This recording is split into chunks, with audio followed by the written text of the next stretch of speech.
I'm Nikunj Thakkar, your host. Today's episode, we are going to have a conversation with Raj Kothari, who is a founder of MyClassCampus. His company was acquired by Teachmint, a VC-backed firm. They built one of the largest ERP for schools and colleges in India. So we are going to talk about Raj's journey. Before we go into that, if you are watching this episode for the first time, please like and subscribe to our YouTube channel and rate our podcast on your favorite podcasting platform. Welcome to the show, Raj. Thanks, Nikunj, for having me here at Entrepreneur's Cafe. So excited to talk to you about the entire journey. I have seen like your journey very closely. We were both based out of Ahmedabad, and I know when you started building My Class Campus. So I have a lot of context about that. But before we get into that, I wanted to understand a little bit more about yourself. I think you did your engineering, then you did your business administration degree, and then you did couple of jobs, and then you started My Class Campus. So tell us a little bit more about your journey so far. Why entrepreneurship? Why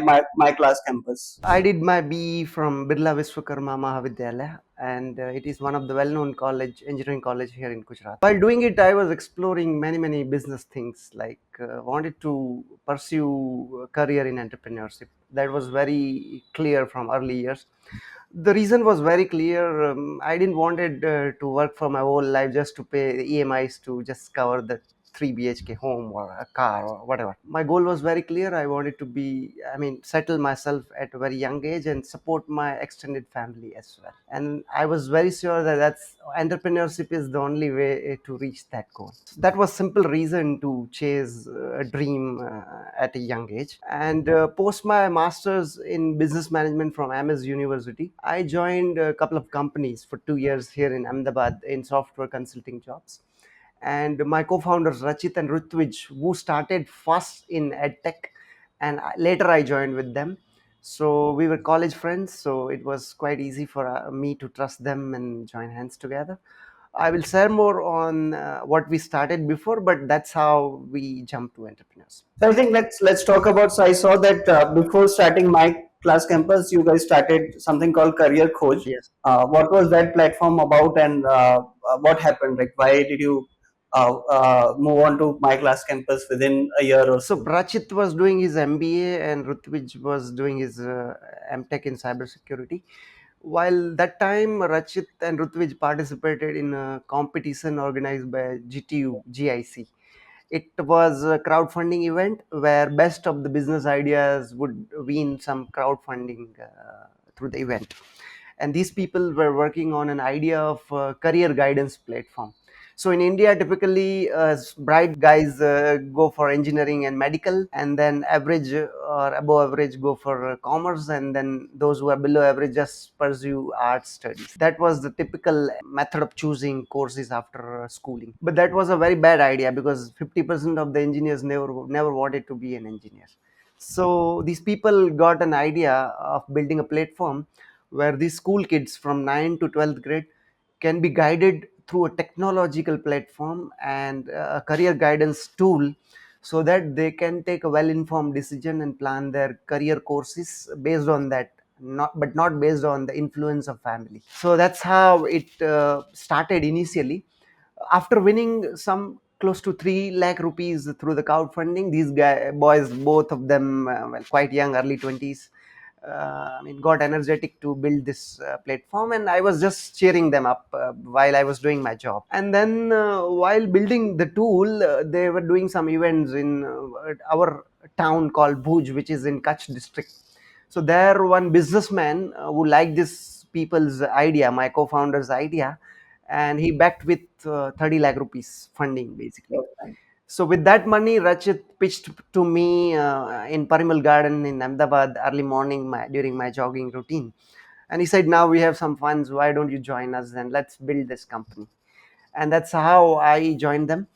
It was so basically career guidance is a taboo. Always it goes with a senior brother or cousin or relative or neighbor or some uncle auntie who is a government employee. They just tell कि आजकल IT चल रहा है तो उसका course कर लो, and somebody tells you to do a CA and then you join that. So monetizing a B2C platform back then in 2014-15 was a very tricky thing. So we could not make it financially viable while promoting across the state. While doing it, we met many school directors and principals, and we realized that the schools are still lagging with the digital adoption, and they need a platform which can help them communicate with parents effectively. And that's when we got an idea of pivoting to a platform which becomes an app for digitizing the school operations. And that's when we gradually moved to the platform which is called MyClassCampus, and then we eventually pursued MyClassCampus. There are some interesting stories about this pivot and few other things, but I'll share later during this podcast. I understand, like it was a natural progression because you understand the ICP better when you spoke to schools and colleges. What was the initial days like for my class campus? Like what did you build initially, and how did you convince initial few schools or colleges to like try out a new technology platform? So while visiting schools, we were always seeing the notice board everywhere in just at the entrance of the school gate. And notice board used to be with a lot of notices and information and schedule and calendar and announcements and all. So we were just thinking, how many kids will remember these dates when the date actually arrives? How many parents know that the school is organizing a sports week so that they can encourage their kid to participate? How many parents are engaged with the school activities? Rarely few. And most of the schools do quarterly parents meeting, and they call parents, and parents need to take a half leave from their working profession, and half of them could not make it. So basically no communication between the school and parents. So we started with initial communication module where a typical calendar based communication of notices and announcement with auto reminders on the dates on the mobile app. And the bulk messaging was an interesting idea. So typically schools were using some SMS softwares, but those were all computer based, so not through a mobile phone. So we democratized the overall communication mechanism with the schools. This was still early days, 2015-16. So hardly teachers were having smartphones, and internet was not that accessible. So but we were seeing the overall transition of smartphone penetration across the country, and we felt that mobile driven ERP tools will dominate the school market, and that's how we convince ourselves to devote completely to the My Class Campus idea. And what kind of challenges did you face when you like pitched this idea to school? And did people pay for it? Yeah, so the problems were like most of the principals and I mean management people were saying, our teachers don't have internet on phone, who will pay for that? In our school we don't get even 3G network, how we will be able to use your tool? Or they say we don't want to pay anything, we are taking very nominal fees. Or many of them would say that our parents are okay with SMSs, they don't need a mobile app and all, who will guide them and train them, and we can't do, and we don't have a IT manager in our school to manage this tool. So a lot of rejections. If I visit 100 schools, hardly 5 will listen me, and out of 5 hardly one will get ready, and he will also say that I will have to take my management permission before we adopt your tool. So that was a very crazy friction, but we were persistent to make it happen. So we continued doing it. Yeah. So tell us the story about your first sale, right? How did you acquire your first So customer? me and Rachit, both of us were pitching to the school. I mean, initially we started with coaching classes because coaching classes were the individual owners, so decision making cycle was very short. So we started pitching the coaching institutes across Ahmedabad city, and Rachit was having many connects in Rajkot, so he was pitching those as well. So many of the teachers of the private coaching institute were young, so they were able to understand the importance of doing it through the technology, and they wanted to make their parents feel that they are adopting technology and giving better services. So we persisted, and we gave so many reasons that they feel like, let us buy it, let us try it. And that is how initial sale, and our initial sales were hardly 3,000, 5,000 rupees kind of subscription, which was very nominal amount, and eventually we jumped to 30,000 rupees as well within few months. But that was motivating us that people are really willing to pay us some money for the solution. And I every day morning I used to start my Honda Unicorn and ride across the city and go to any random complex where there are 5-10 coaching classes, and I would literally cold call and pitch them with the brochure and just request for a 10 minutes demo and interact. And that's how we build initial base of customers. And within few months, like hardly 6 months time, we were having 100 plus coaching classes and small schools operating on our platform. So that was our confidence that without any much professional financial backing or any in-house team of developers, uh, hardly three of us, and with interns we were able to make it to 100 customers. So that's how our confidence rose, and we initially built our customer base. Great, great. And from this like initial MVP and getting initial traction, how did the platform evolve? See, while we reached to these numbers, my co-founder Rachit was about to get engaged. So there was a lot of stress of finances. We were not taking any salaries, and he told very clearly, within 6 months, if we can't crack it big, I will have to. We may have to close it, or I have to quit it because I need some steady income flow and all. At that time, one of my CA friend who asked me to join him for a meeting. I just rode for at the end of the day in the evening, 8 o'clock around, and we went to a very luxurious office on SG Highway. And he took me in front of a businessman, an IT business owner, and he introduced me and I talked, and he asked me what you're doing, and I pitched the overall my class campus idea. And he was impressed, like without any funding and on road, working from an incubation center operated by GTU, you guys could make a product and reach out to 100 customers is a very big thing. So he took an interest and he asked me to bring the co-founders together next day, and he want to discuss more about opportunity. And within couple of meetings he committed us 1.5 crores to drive the business. And that was the booster dose and motivation for us to continue building this company. So it I speak to a lot of startups and like founders put in a lot of effort to raise money, but in your case, your CA friend maybe came as an angel and introduced you to the right person, and then it worked out really well. So once the funding was in, you built the team, and was the sales strategy always like outbound, you reaching out to schools, or then like you deployed other mechanisms for people to, let's say, try out, reach out to you? What kind of like strategies did you use to scale from this point So onwards? basically, once we got the capital, we started building our in-house technical experts team because we wanted to scale the platform technically. So our major 50-60% investments were happening on the product side. 20% we built a 5 6 7 people team, sales team across Ahmedabad, Rajkot, and Surat and kind of cities. And those people were visiting on ground to the schools. We initially wanted to acquire the Gujarat market big way, and then gradually scale it nationally. So and then we started investing on building our website effectively, and that was a very interesting thing. And we started building partners network. So we started building resellers. I studied so I was heading the business part of the company. Rajit was taking care of technology and product. Rutvij was taking care of operations and other security aspects of the business. So that way our roles were divided. So I went aggressively on building partnership network. We started participating in exhibitions across the country. So wherever EdTech event happening, we used to go there and do an exhibition stall and all.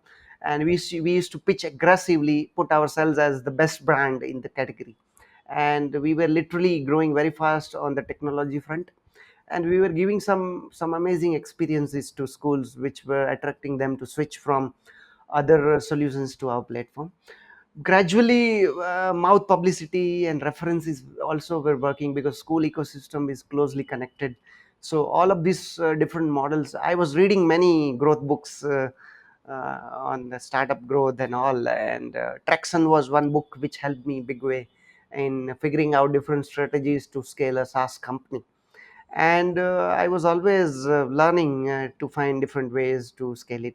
But these are the general ways we followed. All of them we focused all of them so that we don't rely on a single channel of growth. That was the idea. Great. So you spoke about the responsibilities of each of the founder. A lot of time that becomes a conflict point for like when you're working with multiple co-founders.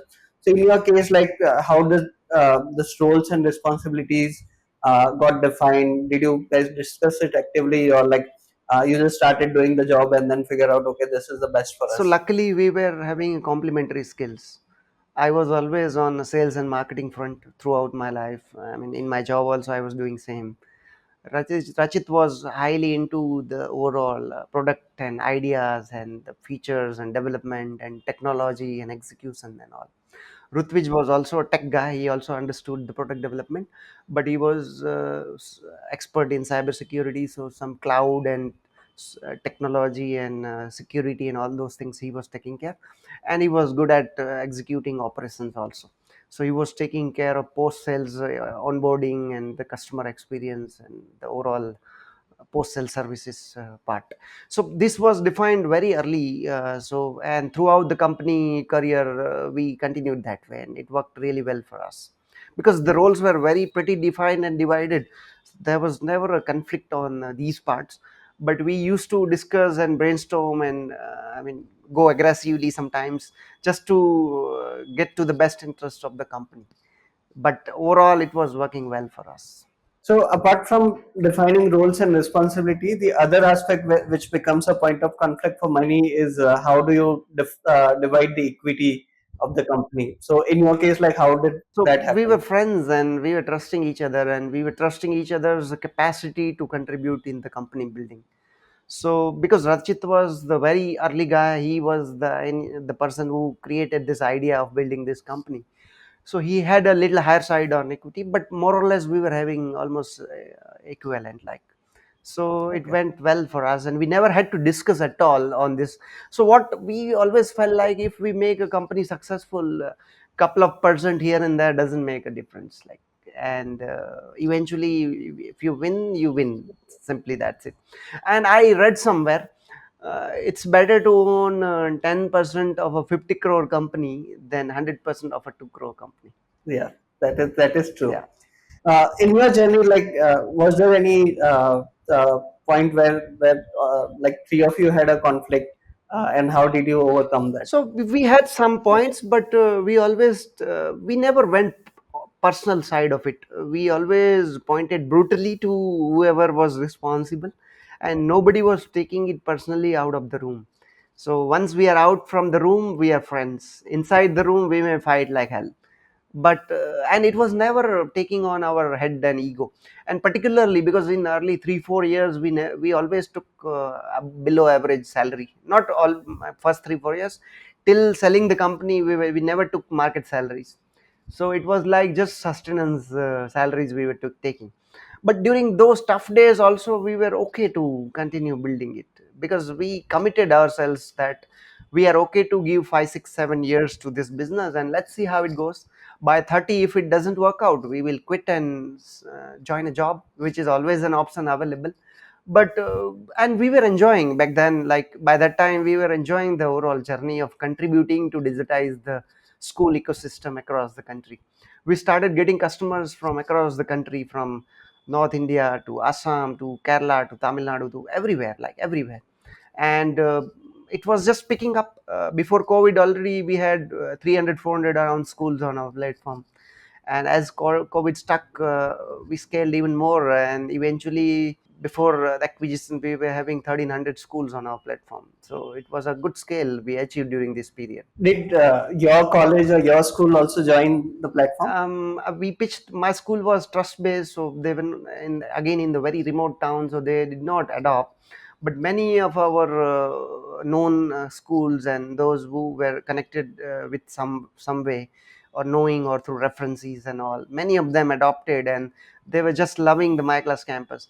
And I would tell you, Nikunj, hundreds of customers were with us for 5 plus years. So they just never left, and many of them were from international market also, and they were just loving it. And our simple funda was, charge as per your platform and the market you are operating in, and give best of the service, remain transparent what you can do, what you can't do, and make sure your customer don't suffer.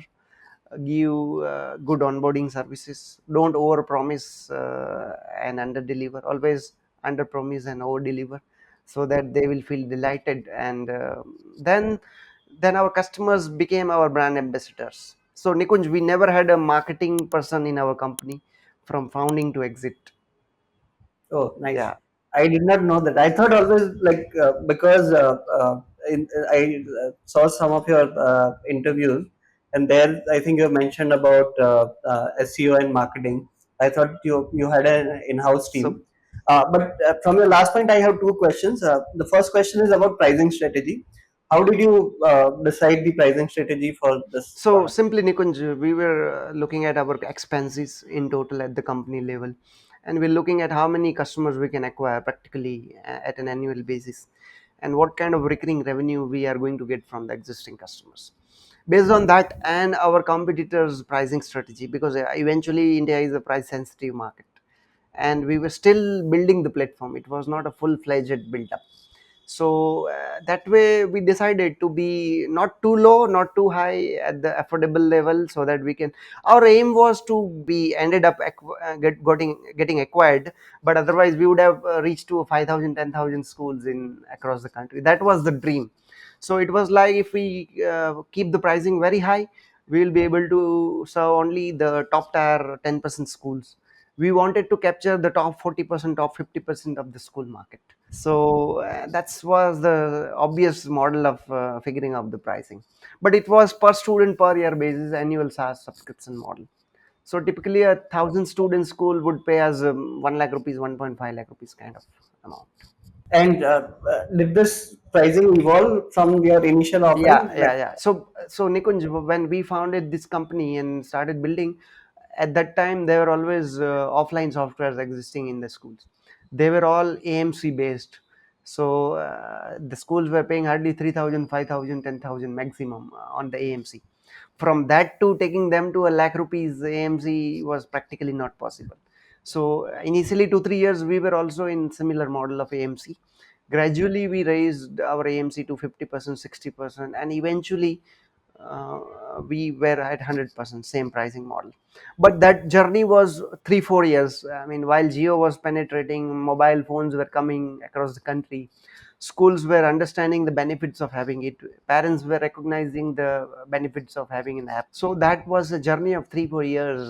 So during this journey, gradually we increased our pricing, and while we sold the company, we were cracking many of the 5 lakh 7 lakh rupees ARR kind of deals also in the Indian market. which was your largest contributing We customer? had one customer from Philippines who they were paying us 27,000 US dollar annually. And how did that That came through come up? inbound. So while during COVID time, I was getting some free time, so I was reading, and I got to a book called Product Led SEO by Alice Quartz on SEO. I read it within a couple of weeks and then implemented all of those SEO ideas. And I personally was doing all of that content and everything basically. And eventually we started getting a lot of tractions, and we were getting leads from across the globe. When we sold the company, we had almost 70 80 international customers from 30 plus different countries. So it was picking up well.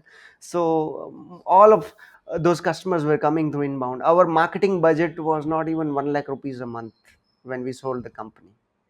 So it was practically zero marketing cost, and we were just growing it. So as they say, like build a great product that it markets for itself, right? So if you have a great offering, if you solve a real pain point, then you don't need to actually go and do a lot of marketing activities. Your customers would do it for you, and I think that that was the case in your scenario, right? Yeah. So why take an exit from like building a solid product which is doing a good amount of revenue? 1,300 schools or colleges is a very big number, Yeah. and I'm assuming even like the revenue model that you shared, you must be doing a good amount of revenue. So then why take an exit? So, I mean, see, it is a tech product, SaaS product, a lot of money you require. And we were not profitable. We were doing very good. We were covering 70 80% of our cost through revenue. But we wanted to scale fast. We wanted to do more research. We wanted to bring the next of the technology in education. We were seeing a dream of reaching 10,000 schools. So we wanted more money. And our investors were like, it's been already for 5 years, and how many, they gave some debt also, few crores of debt also. So but then they were like, when we will get exit, and some skepticism we were able to observe from our investors. So it was a good time to look for options, and I during that time I pitched to at least 150 investors across the country to invest in our company. But because school market is typically not so lucrative to the VC guys, so most of them rejected or didn't answer at all. Out of 150 approaches, I did hardly 5 7 meetings I could make, and nobody was interested to invest. Some of them recommended some options and all that, but it wasn't getting materialized. So then I was with Mihir, the CEO of Teachmint. I was in good contact with him, and he told we are interested, but because they raised the funds and they were quite young company, 2 years old, so they wanted some time. And while doing that, they also figured out in the market that they were hearing about our name across the country, and it might have impressed them, and they came back. I pitched them, Mihir and the team, to invest in our company because they raise quite a lot of money. But then they said that they want to explore the acquisition model, and before that also there was another company wanted to acquire us. So in these meetings, we could find few interests from good companies who wanted to acquire us. Then we felt like this is the best route. This was our first company. We didn't have any money, we didn't took any much salary, so just kharche nikal rahe the bas. So it was a good time to get some cash out to secure personal wealth, I mean, some security. And giving exit to the investor was also important at that time. Spent almost 7 years into the edtech. So we felt it's fine. As long as it is good for our investors, us, and our employees, we are good to go. And that's how we ended up with this acquisition thing. So a lot of people have don't understand the exit process, like how it happens. Because I also took an exit during COVID, and a lot of people reached out to me like, how does the acqui-hire transaction happen? Uh, how the entire process happens. So in your case, like in acquisition case, can you tell us from beginning to the end, like what all things happens, right? Initial interest, then discussions, what kind of documentation, Yeah. compliance, all So those I things. won't be able to share the technicalities in detail, but yeah, general process I can share. So basically, once they take interest, their committee or the decision makers come on call with you. They see your product in detail. They go in the depth of it. They ask, then they talk to you, your tech team, about the scalability and the reliability of the platform and the capacity of the team to scale the platform. If they're acquiring, then your team will be joining them, so they want that your team run the platform for next few years before they transition to other teams and all. So that technical and product aspects is the very first thing. Then they see your financial numbers. So whatever you're talking, is that correct or not, or what are the actual numbers? And based on the market, they check, and they see the potential of your company to continue growing for the next few years. And based on their intent of acquisition, whether they want to grow your product or they want your technical skills to be implemented or imbibed in their existing business or for some other purpose, depending on their interest, it happens. But eventually, if it is such an acquisition, there will be a due diligence which will be done by a third party. So they will check the all the legalities and everything about your company, business, documents, legal, and your MCI filings and everything. Basically, even they check your investor transactions and how clean your books are, and everything they check. And if there is anything suspicious, and if you spoke something else and they found something else, most probably you will end up losing the deal. So transparency is important, and it goes through a rigorous due diligence before an acquisition offer comes. And many times, many companies lose at the last moment also. Even the commitment of acquiring and the deal value and everything is discussed. So I mean, it goes only when everything works well. Somebody will not acquire you unless they feel 100% sure that it is a good deal for them. Right. So in your case, in total, how much time it took from the initial conversation that you had with Mihir, and then the final acquisition? What was the So timeline? from the serious talk about exploring possibility of acquisition, within 3 months the deal was done. I think that is probably because they had raised money and then they wanted to move Yeah, quickly. But generally typically, three to I six think it would months take time it takes. 3 to 6 months. It could take. Yeah. Uh, so post acquisition, what was the life? So, see, it was 100% all cash acquisition deal. So, we had 50 employees based in Ahmedabad. So, the good thing is our this team, 50 people in Ahmedabad, all of them were, I mean, having very good relations with us. Out of those, 30, 35 people were with us for 4 plus years.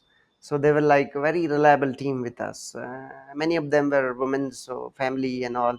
So we convinced them that it's a good deal. You get raise and you get a good opportunity to work with a big company. So most of them got ready. Few of them who could not due to their personal reasons, they got some work from home options and all.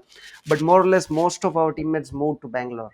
So and working. So while we were like a typical Gujarati run company where it goes based on the funds and very cost effective model of growing a company, while VC backed company go super aggressive and growth and dreams and big things basically. So all of our teammates got those experience, and we also worked with the senior leadership team at Teachmint. I was taking care of international business initially for a good time, and then some SEO aspects and some other business aspects because they were also framing their strategies around the business. So it was a good time, and we enjoyed thoroughly. And even today, after 2.5 years, some of our teammates still working with Teachment. So overall, it was a good experience for all of us. So it went quite well. What did you learn about one unique thing that you learned about Indian education system, be it schools or colleges? So they are looking for value for money. They will not, and they are rigid. Their decision making system is a long one. Even your school admin can also play a big role in your decision. So if you have a lot of patience, at least 7 to 10 years, then only you can build something in this market. Within 2 3 4 years you can't build anything, that's for sure. That's the biggest learning. But if you make something worthwhile, you can run it for long. Matlab, it's a rewarding business to do with schools, because they stay with you for 10 years 20 years also if you do something good. But it's not like whatever luxury we see of the VC world or any fast growth company. That is typically not possible in the Indian school ecosystem. But definitely there is business, and that we are seeing many companies who are building it for 10 plus years now and doing quite well. So but yeah, it takes time to build in schools. In your case, like so, we had seen like the during COVID there was a boom in EdTech funding, right? A lot of companies were raising crazy money. But the story that you highlighted, that you reached out to so many VCs and you were not able to convert. What did you like introspect? What were the reason? So Uh, they were like, school ERP is a very old outdated thing and it can't go 100x or kind of numbers. They were right in their own ways, and maybe somewhere I was not able to convey right, or I don't know. But they were chasing some high growth companies, the 2021 22 boom of the VC game. So all the great ideas and fancy companies and a lot of other something new was getting backed. So that was the reason, I think. And maybe we were operating from Ahmedabad. Most of the VCs were funding from Bangalore and Mumbai and Delhi and all those locations. So those may be a reason. And tech SaaS, B2B SaaS at tech was not that hot. It was more on the online learning, and this Byju's and the Vedantus of the world were raising a lot of money.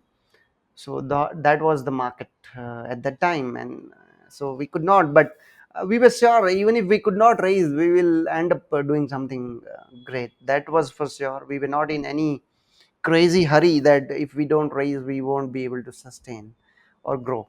It was question about giving exit to our investor, or growing it meaningfully by infusing some meaningful capital to grow.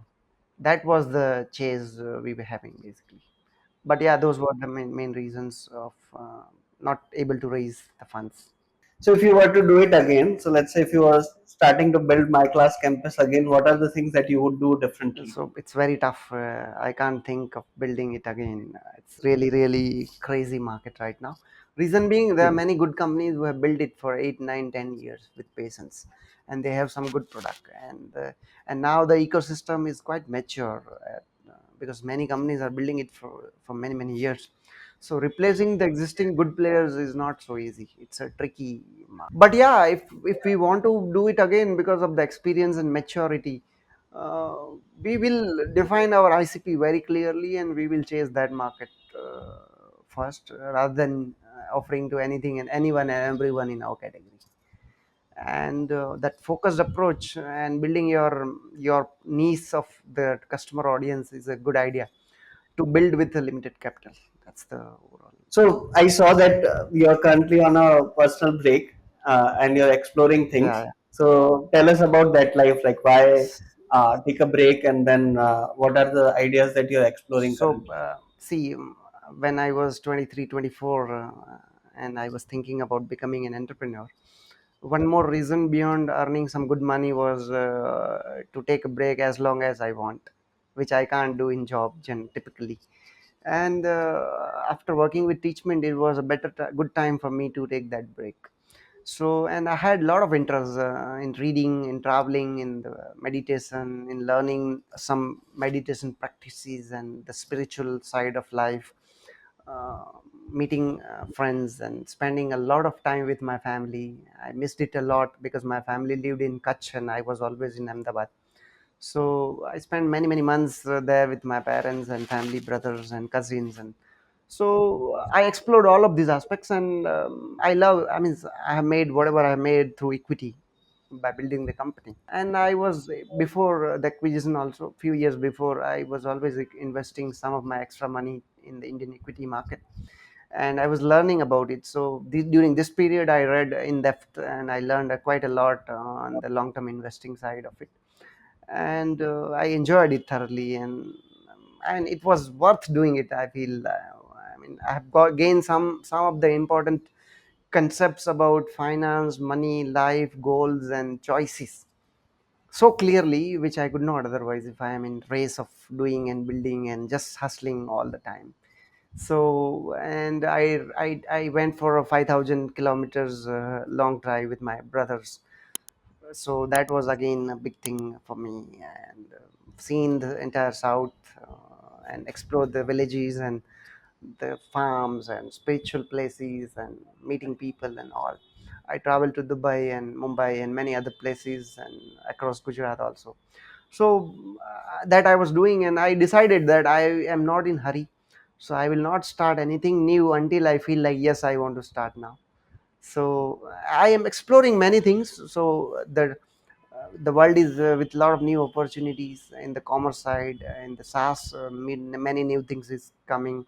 IT, AI boom is also happening. So AI side, I started learning. I'm not that much techie, so I don't want to just go run behind the new buzzword. But I started exploring on that side, and started brushing my knowledge on that side as well. And ERP space is also my core area of interest. So because my class campus was also an ERP space, so I explored that market also in India. So I'm looking at a few options, and hopefully in next couple of months will be good to go for the next journey for next 5-10 years basically. So, couple of rapid fire Yeah, questions. You have one advice for anyone who wants to start building a SaaS product. make sure you correct this distribution first. So, fixed distribution first, and then the Yeah, product. yeah, yeah, very clear idea of how you will distribute. Otherwise, even if you have a good product, you won't be able to win in this market, because anything and everything you think is already existing by a competitor. Within EdTech, one space or one opportunity which is still untapped. Career guidance. Career guidance. I don't want to build it, but I feel today is the best time to build in this side also. Apart from that, skill development. So professional skilling to the school going kids and the undergrad kids. Many companies are working, but still it is in the top 5%. The real value is in the top 40% actually, who want affordable and at the ground level, at the district level cities, where if you go and teach some job oriented skills, you can make good money and you can scale it big way. So scaling is the second option I love in the edtech space. Which edtech company from India you think will make it big? I'm not following many of them, but Lead School is doing quite well. I love that the way the founders are building it. Apart from that, one of my good friend Nissan. Sorry, I forgot the brand name. They are Convegenius. They have Swift Chat kind of an application. They are working in public sector more. Then one of my friend Nidhi is running one company called Now Gurukul. Now Gurukul is the company which is helping underprivileged girls to get skills on programming and IT and skills. And they even 12th pass school girl, they are funding 100% free, 1.5 year, 2 year course, and they are employing those girls to the MNC companies and the IT companies.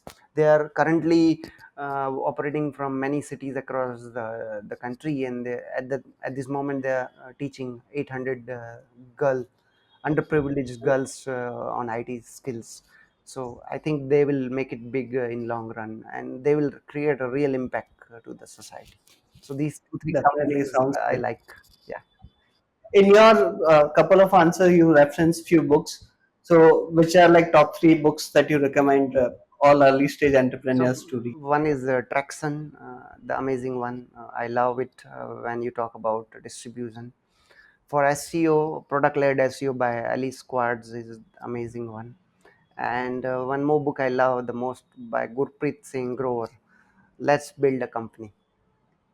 Every entrepreneur must read that book. Let's build a company before starting a company.